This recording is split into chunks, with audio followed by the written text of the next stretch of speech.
High, আমি মানসী। তোমরা সবাই কেমন আছো? আজ সকাল থেকে দেখো সবাই আজকে উঠোন লেপতে পড়েছে। আমাদের গ্রামের বাড়ি তো, এরপরে ধান আসবে আমাদের ঘরে, তারপর ধান গাছ থেকে ধান ঝাড়া হবে, ধান পরিষ্কার করা হবে।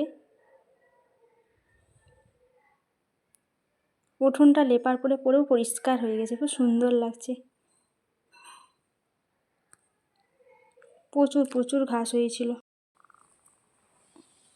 উঠোনটা লেপার পরে খুবই সুন্দর লাগছে দেখতে।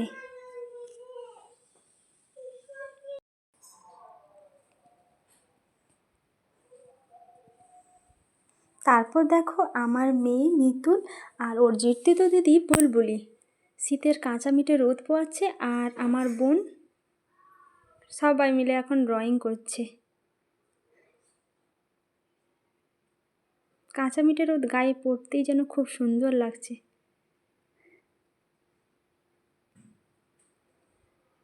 ভিডিওটি এই পর্যন্ত। সবাই ভালো থাকবেন আর একটা লাইক করে দেবেন ভালো লাগলে।